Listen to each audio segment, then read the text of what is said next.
আসসালামু আলাইকুম প্রিয় শিক্ষার্থীরা, welcome back to daily 1 hour English. আজকে আপনাদের সঙ্গে আলোচনা করব parts of speech equal grammar এই বই থেকে। যারা parts of speech equal grammar বইটি প্রি অর্ডার দিতে ইচ্ছুক, তারা আমাদের স্ক্রিনে দেওয়া নাম্বারটি থেকে অথবা ডিসক্রিপশন থেকে নাম্বার নিয়ে আমাদের সঙ্গে যোগাযোগ করতে পারেন। ডেইলি 1 আওয়ার ইংলিশের বৈশিষ্ট্য সবগুলো আমাদের পোস্টের মাধ্যমে দেওয়া হয়েছে, আপনারা এখান থেকে দেখে নিতে পারেন। আর ডেইলি 1 আওয়ার ইংলিশের প্রত্যেকটি টপিকের একটি করে কিউআর কোড দেওয়া থাকবে, যেটা থেকে আপনারা যতদিন আপনার কাছে বই থাকবে ততদিন ক্লাসগুলো ফ্রি উপভোগ করতে পারবেন, যেটা বাংলাদেশের অন্য কোনো বইয়ে পাবেন না, শুধু একমাত্র ডেইলি 1 আওয়ার ইংলিশের parts of speech equal grammar এই বইতেই পাবেন। আজকে আপনাদের সঙ্গে আলোচনা করব বাক্য গঠনের প্রাথমিক বা মৌলিক উপাদান, অর্থাৎ the basic elements of sentence structure. আজকে আমি আপনাদের সঙ্গে কথা বলবো Alamgir Kabir, writer, daily 1 hour English, text book grammar analysis এবং পার্টস অফ ফিজিক্যাল গ্রামার। তো দেরি না করে চলুন শুরু করা যাক আজকের এই অভিনব সাজানো সুন্দর ক্লাসটি। প্রথম কথা হচ্ছে, একটা ইংরেজি সেন্টেন্সের স্ট্রাকচার কেমন হয় আমরা জানি। প্রথমে সাবজেক্ট, তারপরে অবজেক্ট, তারপরে ভার্ব। তার মানে সাবজেক্ট, অবজেক্ট, ভার্ব কোন পার্টস অফ স্পিচ হতে পারে, এগুলো কিন্তু খুব ইম্পর্টেন্ট। এখানে আপনারা দেখতে পাচ্ছেন নাউন মানে কি বিশেষ্য। প্রথমে আমাদের নাউনের সংজ্ঞাটা প্রপারলি জানতে হবে।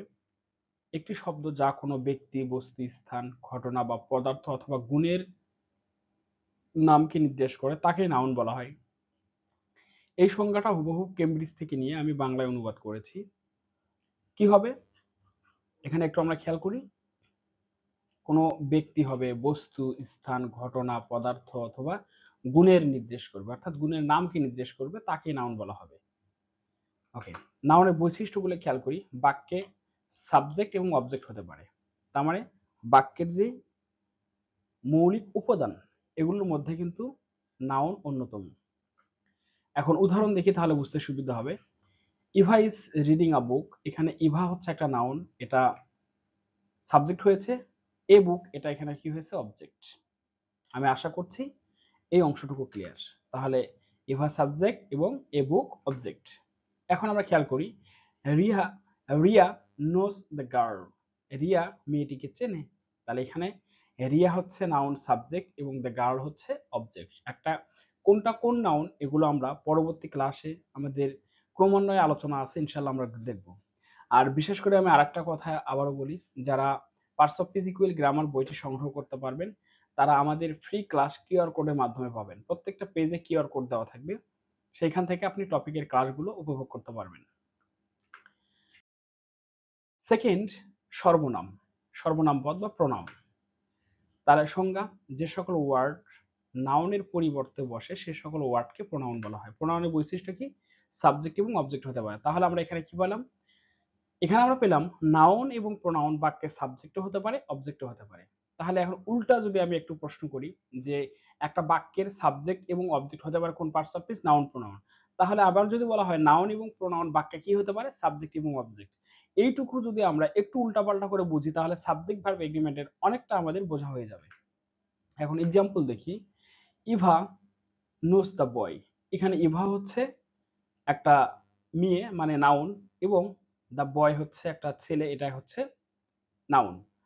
এখন আমরা খেয়াল করি, Eva subject, the boy object. Noun কিন্তু এখানে সাবজেক্ট হয়েছে, অবজেক্ট হয়েছে। এখানে আমরা খেয়াল করি, শি নোস হিম, এখানে শি বলতে বোঝাচ্ছে ইভা এবং হিম বলতে বোঝাচ্ছে দ্য বয়। তার মানে এখানে শি হচ্ছে প্রোনাউন এবং হিমও হচ্ছে প্রোনাউন। এই পাশে শি হয়েছে সাবজেক্ট, এ পাশে হিম হয়েছে অবজেক্ট। তার মানে আমরা এখানে খেয়াল করি, তাহলে নাউন এবং প্রোনাউন কি হতে পারে, বাক্যের সাবজেক্ট এবং অবজেক্ট হতে পারে। এখন প্রোনাউনের দুইটা ফর্ম আছে, একটা হচ্ছে সাবজেক্টিভ আর একটা হচ্ছে অবজেক্টিভ। এখানে আমরা খেয়াল করি, আই এর অবজেক্টিভ ফর্ম হচ্ছে মি, উই এর হচ্ছে us, he him, they them, you you, she her. এগুলো হচ্ছে সাবজেক্টিভ ফর্ম, এগুলো হচ্ছে অবজেক্টিভ ফর্ম। এটা আমাদের খুব একদম বেসিক থেকে ক্লাস। আমি প্রথমে আলোচনা করব আমাদের এই বইয়ের পার্টস অফ স্পিচের, অর্থাৎ পার্টস অফ স্পিচ ব্যাখ্যা করতে যেই টপিকগুলো প্রয়োজন হবে, অর্থাৎ গ্রামার সামারি।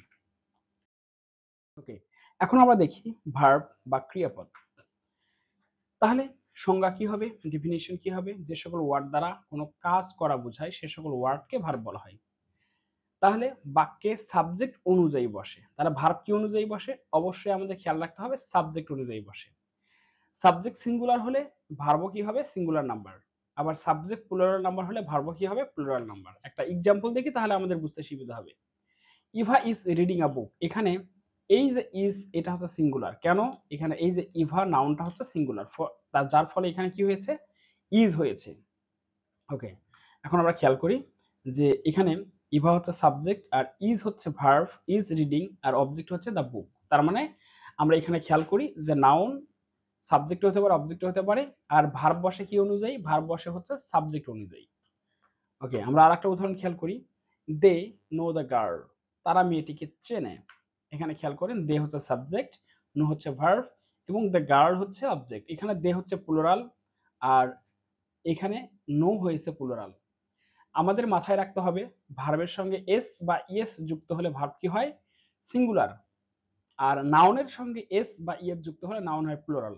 এই কথাটা আপনারা একটু নোট ডাউন করে নিতে পারেন, তাহলে আপনাদের জন্য সুবিধা হবে পরবর্তী সাবজেক্ট ভার্ব এগ্রিমেন্ট পড়তে গেলে। এখন ভার্বের তিনটি রূপ রয়েছে এটা দেখতে হবে আমাদের। এটাকে বলা হয় কনজুগেশন অফ ভার্ব অথবা বলা হয় form of verb. Very very important. আমরা এখন খেয়াল করি ভার্বের তিনটা রূপ, একটা হচ্ছে প্রেজেন্ট ফর্ম, এটাকে বলা হয় হচ্ছে ভি1, এটাকে কি বলা হয় ভি1। আর পাস্ট ফর্ম এটাকে বলা হয় ভি2, আর পাস্ট পার্টিসিপল ফর্ম এটাকে বলা হয় ভি3। আমি আশা করছি এই অংশটুকু আমাদের ক্লিয়ার। যেমন গো মানে কি যাওয়া, ওয়েন্ট এর পাস্ট ফর্ম হচ্ছে ওয়েন্ট, বানানগুলো আমাদের খেয়াল রাখতে হবে, এবং গান। আবার প্লে মানে কি খেলা করা, খেলা নয় খেলা করা, প্লেইড পাস্ট ফর্ম, আবার প্লেইড পাস্ট পার্টিসিপল ফর্ম। সে মানে কথা বলা, সেইড সেইড।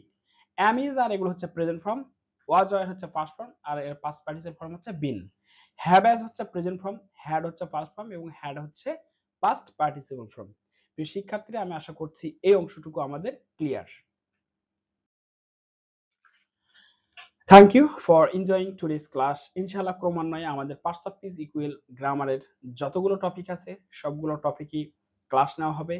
আর সেই সাথে যারা parts of speech equal grammar বইটি সংগ্রহ করতে পারবেন তারা আমাদের এই ক্লাসগুলো ফ্রি পাবেন। কোথায়, আমাদের বইয়ের প্রত্যেকটি টপিকের সঙ্গে কিউআর কোড দেওয়া থাকবে, এই কিউআর কোডের মাধ্যমে আপনারা ক্লাসগুলো যখন ইচ্ছা দেখতে পারবেন।